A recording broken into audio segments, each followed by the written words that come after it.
Você sabia que um erro comum no intervalo entre doses pode comprometer toda a imunidade de uma criança? Ou pior, você sabe exatamente o que fazer quando falta uma vacina específica no posto?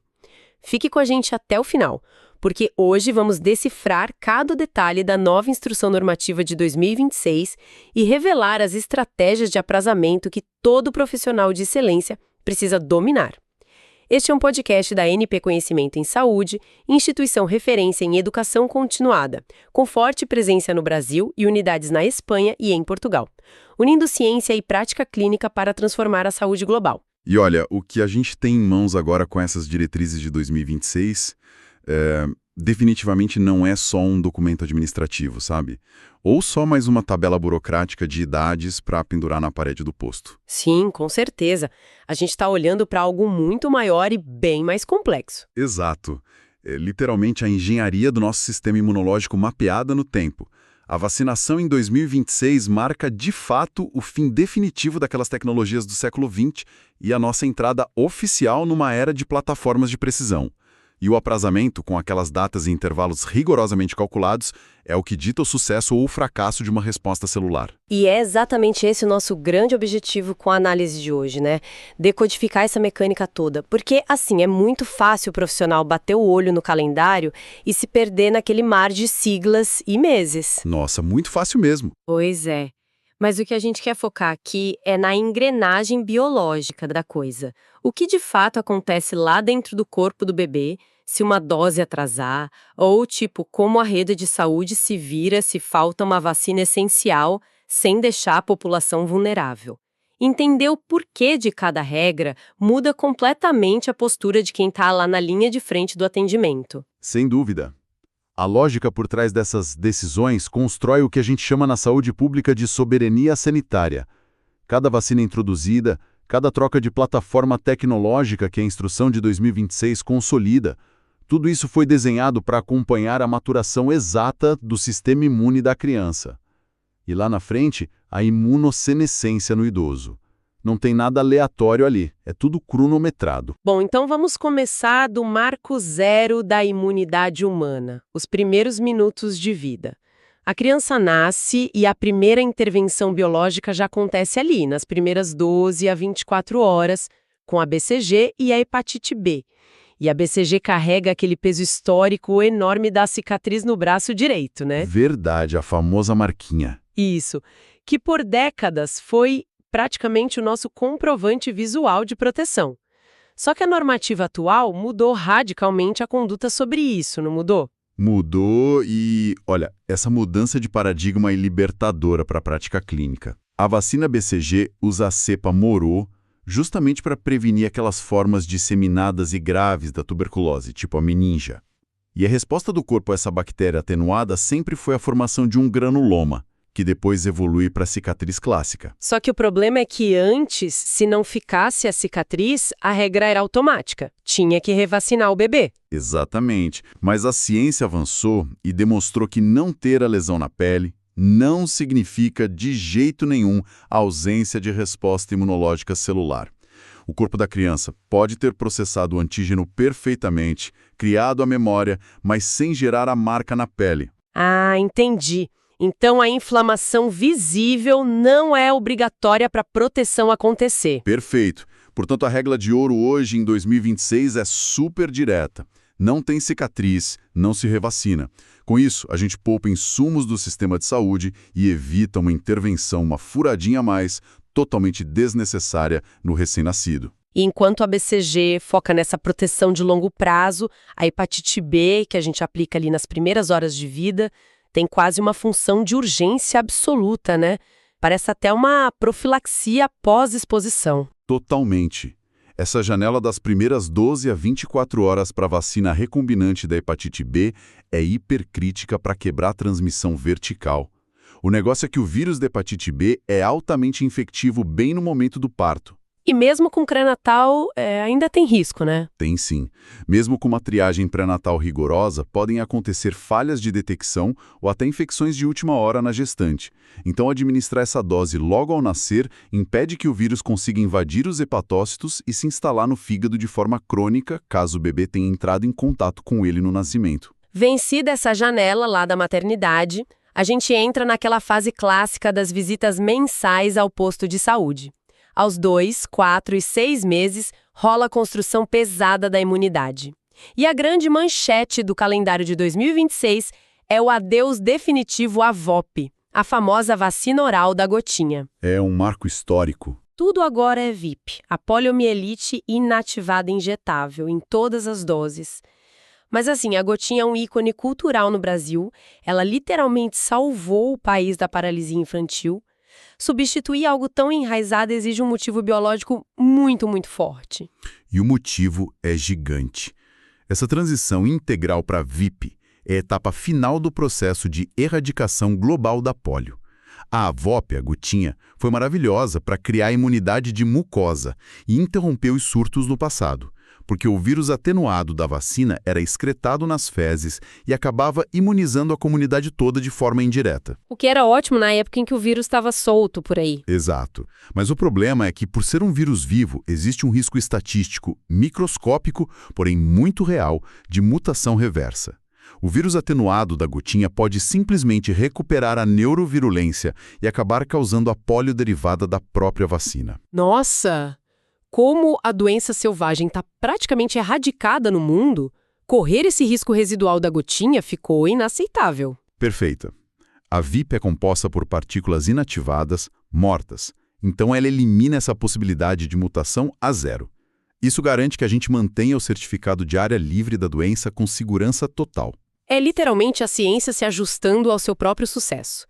E olha só, na mesma consulta dos 2 e 4 meses, a gente tem outra atualização de peso. A entrada da vacina pneumocócica 13 ou 15, que vem substituindo a antiga VPC-10. Eu gosto de olhar para essa troca como se fosse um jogo das cadeiras musical e biológico, sabe? Como assim, um jogo das cadeiras? A vacina anterior tirou 10 cepas perigosas de circulação da garganta das crianças, mas as bactérias são espertas. Aqueles espaços vazios na mucosa foram rapidamente ocupados por outros sorotipos que não estavam na vacina. Essa analogia é perfeita. O fenômeno técnico disso chama-se substituição de sorotipos e descreve exatamente o nosso cenário epidemiológico. A VPAC-10 reduziu drasticamente as pneumonias e meningites causadas por aqueles 10 sorotipos específicos, mas como a natureza abomina o vácuo ecológico, sorotipos que estavam de fora começaram a fazer a festa. Notoriamente o 19A e o 3, né? Isso mesmo. Eles começaram a proliferar e a causar doença invasiva grave. Então, a introdução dessas formulações 13 ou 15 valentes agora em 2026 é a resposta rápida da vigilância genômica para fechar de vez essas novas lacunas. E junto com a VIP e com a pneumo, o bebezinho ainda toma a pentavalente, a vacina do rotavírus e agora, aos 3 e 5 meses, a inclusão da meningocócica ACYW para os lactentes. Antes ela era focada só lá nos adolescentes. Mas quem olha de fora, vendo um bebezinho recebendo todas essas injeções e antígenos ao longo de poucos meses, acha que é algo muito massivo. Existe um medo real, tanto de pais quanto de alguns profissionais, de que essa carga possa exaurir as reservas imunológicas da criança. Como se a gente abrisse muitos aplicativos pesados ao mesmo tempo no celular e o sistema travasse, sabe? Olha, essa é uma preocupação muito prevalente e super compreensível. Mas a imunologia quantitativa tranquiliza a gente completamente sobre isso. É mesmo? A matemática fecha a favor das vacinas. Totalmente. Se a gente somar todos os antígenos, ou seja, cada proteína e polissacarídeo presente no calendário vacinal inteiro de hoje, o número total é substancialmente menor do que a quantidade que as vacinas isoladas das décadas de 80 ou 90 continham. Sério? Menos antígenos hoje, mesmo com muito mais vacinas na rotina? Muito menos. A biotecnologia tornou as vacinas incrivelmente purificadas. E, além disso, tem a questão ambiental. No momento do parto, o bebê sai do ambiente estéril do útero e entra em contato imediato, num piscar de olhos, com milhares de bactérias e vírus no ar, na pele da mãe e no berço. O corpo já liga o modo de defesa na potência máxima. Exato. O sistema imunológico da criança, com seus bilhões de linfócitos, já processa uma carga natural gigantesca todo santo dia. Então, os poucos antígenos apresentados por vacinas combinadas, como a pentavalente, representam uma gota no oceano para a capacidade de processamento imunológico infantil. Toda essa engenharia teórica é maravilhosa. Mas vamos trazer isso para a realidade caótica do nosso dia a dia? Uma tempestade alada à rua, o carro da família quebra, a criança dá febre. O resultado é que a família atrasa e não consegue ir ao posto na data marcada. O que a ciência de 2026 diz sobre colocar essa caderneta em dia, porque o calendário tem limites rígidos. O bebê, por exemplo, deveria tomar o Rotavírus aos 2 meses, mas chega ao posto com 3 meses e 16 dias. A instrução é categórica, não se faz mais a primeira dose. Para uma mãe aflita, essa linha de corte parece super punitiva. Qual é o mecanismo biológico implacável que dita essa regra tão estrita? A rigidez desse aprazamento do rotavírus não é punição, é segurança pura. Ela é baseada no risco de um evento adverso bem específico chamado invaginação intestinal. É uma condição onde uma parte do intestino desliza para dentro da outra e causa uma obstrução. E a vacina causa isso se dada fora do prazo. Então, a grande questão é que a incidência natural de invaginação nos bebês já começa a aumentar espontaneamente após os 3 a 4 meses de vida, independentemente de ter tomado vacina ou não. E a vacina do rotavírus, por ser de vírus vivo atenuado que se replica lá na mucosa do trato gastrointestinal, pode causar um leve inchaço do tecido linfóide daquela região. Ah, entendi. Se a gente aplica a primeira dose muito fora daquela janela precoce, a replicação na vacina vai coincidir justamente com o pico de risco natural da idade da criança. Exatamente isso. Acaba somando os dois fatores. Por isso temos o limite de 3 meses e 15 dias para a primeira dose e de 7 meses e 29 dias para a segunda. Isso garante que o estímulo da vacina aconteça bem antes que a anatomia do intestino do bebê se torne suscetível a essa complicação. Isso justifica aquela precisão de relógio suíço no posto. Mas e quando a carteirinha de vacinação está inteirinha em branco? Imagina que um bebê de 8 meses chega sem nada anotado. Lendo a matriz de Descoadministração de 2026, tem uma regra de ouro que chama muita atenção. Se a gente combinar várias vacinas inativadas no mesmo dia, tá tudo certo. Inativada com vacina viva também pode. Mas se quisermos aplicar 2 vacinas de vírus vivo em dias diferentes, tipo a tríplice viral e a da febre amarela, a regra diz: ou aplique exatamente no mesmo dia, ou sofre uma espera obrigatória de 30 dias no mínimo. Essa lógica não parece fazer sentido. Se o corpo aguenta as 2 juntas na segunda-feira, por que na terça-feira já seria perigoso? É muito curioso isso, mas a restrição não tem nada a ver com ser perigoso ou com uma sobrecarga imune.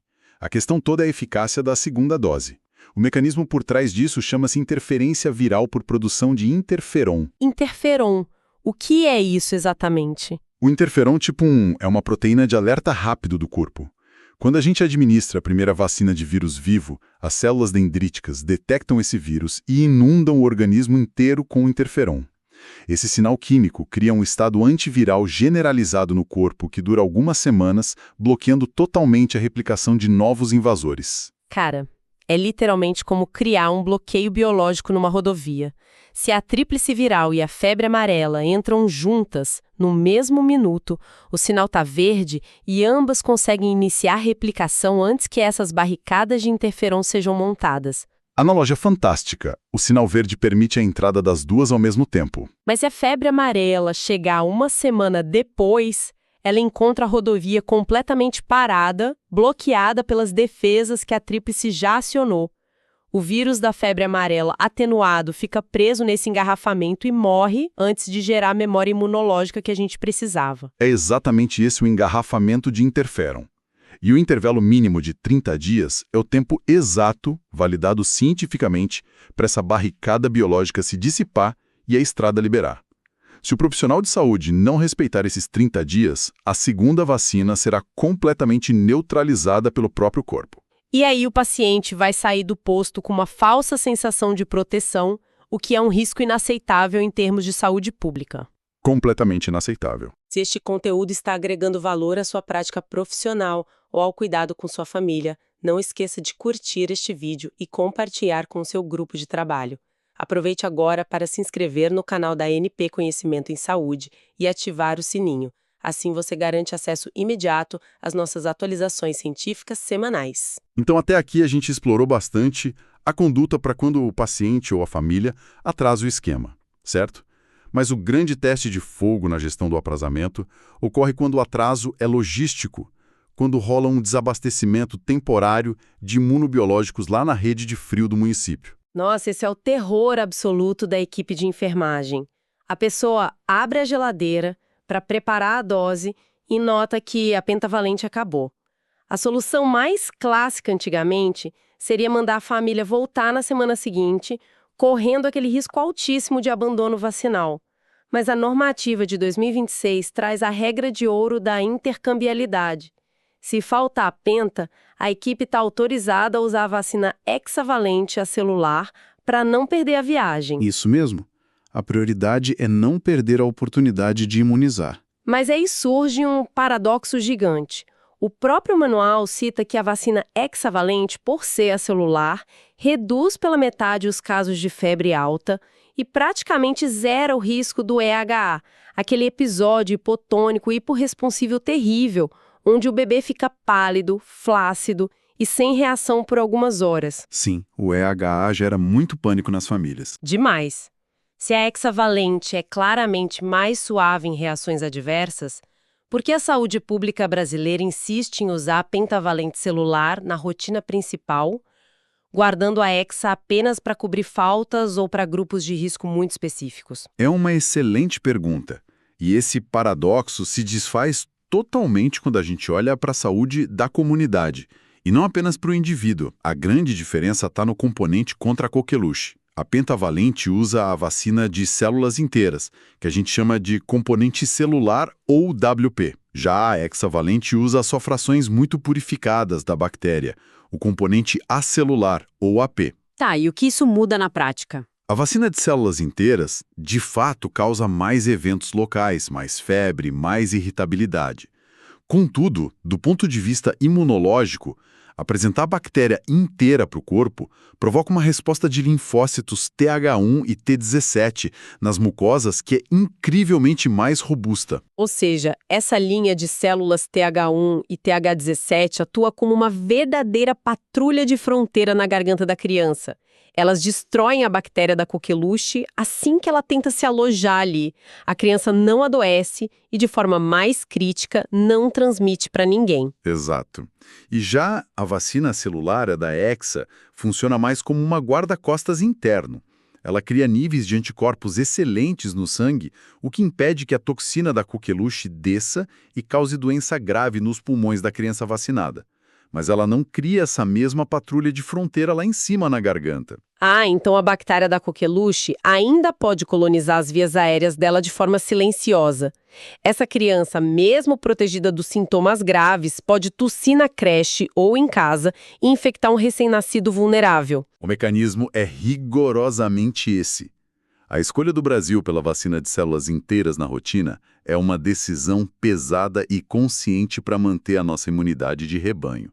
Suportar um evento adverso benigno, como uma febre de 48 horas, é o custo biológico necessário para manter o controle epidemiológico da coqueluche e barrar a transmissão comunitária no país. E ainda falando sobre eficiência logística e falta de tempo das pessoas para ir no posto, o calendário ampliou as regras de coadministração também em adultos, especialmente naquelas campanhas de vacinação contra a influenza e Covid-19. A regra do PNI número 12 de 2026 orienta a aplicação simultânea sempre que for possível. Um alívio para todo mundo, convenhamos. Nossa, muito! A única exigência técnica hoje é que, se forem feitas no mesmo braço, deve-se manter uma distância de 2,5 centímetros entre as punções. Essa simplicidade desmontou toda aquela hesitação antiga de ter que esperar 14 dias entre as vacinas de plataforma de RNA mensageiro e as vacinas tradicionais. É porque a ciência validou de forma muito contundente que essas plataformas genéticas operam por caminhos de sinalização celular completamente independentes. Uma vacina de RNA mensageiro entra na célula e ensina aos ribossomos locais a produzir a proteína spike. Enquanto isso, a vacina da influenza simplesmente apresenta a hemaglutinina inativada diretamente para o sistema imune. Não tem briga nenhuma lá dentro. Nenhuma. Não há competição enzimática nem celular que prejudique a produção de anticorpos de forma alguma para nenhuma das duas. Pode fazer tudo junto, sem medo. Bom, até aqui passamos o microscópio no detalhe do primeiro ano de vida. Mas a gente sabe que os anticorpos maternos, aqueles transferidos na gestação e durante a amamentação, não duram para sempre. Como a gente estende esse escudo de proteção para o resto da infância? Ao redor dos 12 e 15 meses, o calendário introduz reforços críticos. Temos a tríplice viral, os reforços de pneumo, meníngio, e aos 15 meses entra a tetraviral e o reforço da VIP. Por que nessas idades tão específicas? O que está mudando na arquitetura imunológica ao final do primeiro ano? A questão é que o primeiro semestre da vida do bebê foca pesado na resposta imune primária. Os linfócitos B trabalham rápido e produzem muitos anticorpos circulantes. Só que essa produção inicial tende a decair ao longo dos meses seguintes. Eles perdem o gás, digamos assim. Exato. Então, as doses aplicadas aos 12 e 15 meses funcionam como reexposições estruturais. Quando o antígeno é reapresentado para o corpo nesse exato momento, ele induz um fenômeno lindo chamado maturação de afinidade. Maturação de afinidade. Como isso funciona? O sistema imune começa a ser mais seletivo. Ele seleciona apenas as células de memória mais potentes e especializadas e envia todas elas para morar na medula óssea. Lá, elas vão viver e proteger o indivíduo por décadas. Se a gente pula esses reforços no segundo ano de vida, a proteção primária começaria a falhar fatalmente logo ali na idade pré-escolar. E tem o fato de que o bebê não vive num vácuo, né? Ele precisa que os adultos ao redor formem uma fortaleza para ele. É por isso que a vacinação das gestantes não é apenas uma proteção da mãe, é uma proteção fetal ativa. A vacina DTPA, que tem a recomendação ideal entre a 27ª e a 36ª semana de gravidez, tem um propósito mecânico que eu acho fascinante. É a imunologia materno-fetal trabalhando em velocidade máxima. É a mãe produzindo anticorpos da classe IgG em massa. E aí a placenta, usando aquelas proteínas de transportadores super específicas, bombeia ativamente essa imunidade toda direto para o cordão umbilical do feto. E a gente precisa entender que esse bombeamento ativo de IgG pela placenta é o único mecanismo viável hoje para proteger o neonato contra a tosse comprida antes que ele alcance a idade mínima de 2 meses para poder receber a própria pentavalente. É um verdadeiro transplante passivo de imunidade. E o aprazamento dessa DTPA na gestante é tão crucial porque é uma questão de tempo físico, né? Exato. Se a gestante perde essa janela ideal e resolve tomar a vacina poucos dias antes do parto, simplesmente não há tempo biológico suficiente para que esse transporte ativo da placenta consiga saturar a corrente sanguínea do bebê. O aprazamento correto na gestação é o que literalmente salva a vida do recém-nascido lá na frente. E avançando nessa linha do tempo para fechar esse ciclo de proteção, a gente chega nos adolescentes. A grande inovação da normativa de 2026 foca nos jovens de 9 a 14 anos com a vacina contra o HPV. O calendário passou a adotar de vez o esquema de dose única. Essa mudança resolveu uma das maiores dores de cabeça da saúde escolar. Sem dúvida, porque durante anos a saúde pública lutou contra a evasão vacinal. A dinâmica era cruel. O adolescente tomava a primeira dose numa campanha na escola e depois desaparecia, nunca mais voltava no posto para a segunda dose. Mas, ao mesmo tempo, abandonar o esquema de 2 doses e focar em uma só parece meio contraintuitivo se o objetivo final é proteção máxima contra lesões precursoras de câncer. Parecia muito contraintuitivo, de fato. Até a gente ter o privilégio de analisar os dados de imunogenicidade de longo prazo. E o que os estudos demonstraram foi genial. A tecnologia usada na vacina do HPV, que são as partículas semelhantes a vírus, as chamadas VRPs, é tão absurdamente e estruturalmente idêntica ao vírus real que uma única exposição gera uma estimulação dos linfócitos B incrivelmente robusta. O corpo acha que está encarando o invasor de verdade, com toda a sua estrutura 3D. Perfeitamente. O platô de anticorpos, gerado por apenas uma dose, sobe rápido e se mantém sustentado por anos a fio, com uma eficácia totalmente equiparável ao esquema antigo de 2 doses na prevenção do câncer de colo de útero e de orofaringe. Em saúde pública, a estratégia suprema é essa: simplificar a logística garantindo a máxima eficácia. Sem contar o reforço da meningocócica ACWI, que a gente faz nessa mesma faixa etária. O adolescente, mesmo sendo muito saudável, atua sem saber como o principal reservatório das bactérias meningocócicas na comunidade. A vacina entra para eliminar esse estado de portador, são lá na garganta do jovem.